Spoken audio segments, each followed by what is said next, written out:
let's get into everything. So, I kind of talked about my psychological evaluation in my other previous video, but I kind of wanted to go deeper because the thing is, even when I was talking to my agency about the process and how everything would go, I still wondered what it was actually going to be like to get some of those questions and, even have the verbal interview and everything. Like I told you, the second one was pretty short, but the first one, it was very detailed, and it's like they really try to assess your whole life to see if you are mature enough to even go through this type of circumstance or emotionally stable enough to, to handle this, because it's not just a decision to do this at a whim to help someone. It's a great way you can help someone, but you have to be prepared and you have to have a mindset set on giving this baby to someone else at the end of this journey, no matter how you feel, and your hormones will be raging. So yeah, so I did look up my old sheets. 567 questions. Yes, I am not joking. 567 questions. That's how you know I was dedicated. There's no way in the world that I would have almost did 600 questions for anything unless I really cared about it. So I wrote some down, and I'm going to read some also off my computer because there were so many different types of questions that would either try to trip you up on if you were lying about your health, if you were lying about your mental state, if you were lying about your emotional state, and everything was true and false. So some questions, it was almost like hard to say true or false to, but it was basically to trick you into seeing if you was lying on other questions. So some of the questions were, evil spirits possess me at times. I sometimes tease animals. Much of the time, I feel like I have done something wrong or evil. Someone has it in for me. I believe I am being plotted against. I am afraid of losing my mind. I feel weak all over much of the time. I often hear voices without knowing where they are coming from. I believe I am a condemned person. I have used alcohol excessively. I think nearly anyone would tell a lie to keep out of trouble. My neck spots with red often. People often disappoint me. I have often wished I was a member of the opposite sex. The future seems hopeless for me. And these are just the few that I had written down. I'm going to read more from the computer. But what I found crazy about these questions personally was, like, they were all over the place. Like, one section you'd get in would seem like it's just about health, and then it would go straight into your mental, then straight into your emotional, and straight into your life decision-making skills and stuff like that. And I personally want to be a psychologist one day, so I really enjoyed this partially in a strange way because I found it fascinating to look at the question or the statement and see what they were really looking for out of your response. You know what I'm saying? Like, evil spirits possess me at times. I think they're really just saying where your mental is, and they're trying to see, like, if you're stable mentally and if, like, you're dealing with stuff, and if you wrote in your paper you have no mental issues and you never had any mental issues and you put true to that statement, of course, you got caught up. So, yeah. So some of the other questions I'm reading, that's why I'm going to be looking this way, are: I am often afraid of the dark. I dread the thought of an earthquake. I usually work things out for myself rather than get someone to show me how. I am made nervous by certain animals. I can stand as much pain as others can. I am not afraid of mice. I feel tired a good deal of time. I am a high-strung person. I am afraid of being alone in a wide open place. A large number of people are guilty of bad sexual conduct. I am greatly bothered by forgetting where I put things. It bothers me greatly to think of making changes in my life. My greatest problems are caused by behavior of someone close to me. I have some habits that are really harmful. I am very stubborn. I have enjoyed using marijuana. Mental illness is a sign of weakness. I often feel I can read other people's minds. Others tell me I eat too fast. See, all over the place. Like, what? My life is empty and meaningless. See how it just disappears into sadness? I find it difficult to hold down a job. I have made lots of big mistakes in my life. I get angry with myself for giving in to other people so much. Lately, I have thought a lot about killing myself.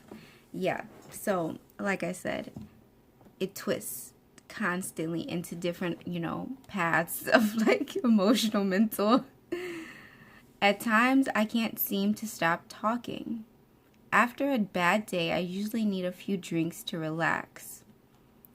Okay, I can't go into a dark room alone, even in my own home. I worry a great deal over money. I am satisfied with the amount of money I make. I usually have enough energy to do my work. I almost never lose self-control. When I am sad or blue, it is my work that suffers. Most married couples don't show much affection for each other. So, I probably read more than 20, but even so, it was a lot to go through. But yeah, that was pieces of what it's like to get a psychological evaluation questionnaire. And it's just basically honesty. The best thing you could do is be honest, because it's harder to, really try to keep a lie up once you've told it with these agencies, especially because when you first do oh my goodness, my mind is blinking. When you first do your questionnaire, when they first give it to you, of your family history, your history, it's just easier to tell the truth about everything, especially in mental and emotional, health from the past and stuff like that, because you'll get tripped up. And then if you fail this, you're probably going to have to change agencies or whatever anyway. So, and a lot of agencies are open and understanding about stuff like that. Like, I knew, maybe not depression so much unless you've, been over years, but I knew a girl, she suffered from physical problems. I think she had a few abortions before, and she was able to be a surrogate. And there's some women also, I think, even if you have C-sections and you had a hard pregnancy, there are some agencies who still will look past that, if it's been a lot of years and you've healed and stuff like that. So honesty is the best policy. And so I'm going to skip now to my medical screening. So I did explain mostly how my medical screening went and everything, but I missed a few key points. So I'm just going to go over what exactly happened point by point. So when I got there to Encino, that's where I went, Encino, California, was where my HRC Fertility Center is, which is the place I get everything done. So I had signed a ton of papers. It was a lot of paperwork, basically agreeing that they were going to see me that day and that they were going to do the blood test and they were going to do something that I'm going to explain called a mock cycle or a mock transfer. They call it so many different things. But in my contract, I'm pretty sure it was worded mock cycle. So yeah, and you're just agreeing that that's what's going to happen today. So both of your signatures are on there. My IP already signed it, so I was just signing it. And so when I went back there, I got called back there. I talked to the doctor for a minute. He basically asked me some of the same things the psychologist questionnaire, and the psychologist asked me, how many embryos was I fine with? Was I, prepared for this? Did I understand all the risks that are involved in this and everything? And after we did that, I went in the room, got undressed, and he did an ultrasound, vaginal ultrasound, which if you've never had one before, it's just when they go inside with this, it's really hard to explain. It's like a long thing. And they go inside with it, and they're able to see your ovaries, your uterus. They're able to see, you know, what type of uterus you have, what direction it is, and check your cervix, all that type of stuff. So he checked my ovaries or whatever, and when he looked at my right one, he had seen like this small little spot, and he wasn't sure, like, for sure if there was nothing wrong with it. So he gave me an order to get a right adnexal mass check for my right ovary. And I didn't know what that was at first. It's just a pelvic ultrasound for that. And so I was like, I don't know what that is. So after that, though, I got the order. And then after that, I got a blood test done, which is, like I told you, to check that you don't have any sicknesses, you know, any sexually transmitted diseases and everything like that. Then I got my BMI checked, my height and my weight, to make sure I was fit for this. I meant to do that too. I need to go over that. I'm probably going to go over it in the video that I do next with my contracts, what my agency basically asked for. Because, you know, there's a small list of stuff. Your BMI being healthy, you being in good health, you had at least one child, stuff like that. But it's usually around the same for each agency. So that was like the majority of my whole medical screening was that. I didn't have to do anything else. But when I got home, I had to get that order filled, and I went to go get a pelvic ultrasound to make sure nothing was wrong with my ovary, and it was 100% fine. So that's about all I'm talking about today. I just really wanted to go in more detail because I know when I first got into this, I was like crazy with questions. I'm so calm and cool and collected now, but in the beginning, I was just like, what's going to happen next? And who am I going to talk to? And what are they going to ask me? And I just want to be a helping hand for anyone going through this and anyone like curious and, you know, wondering.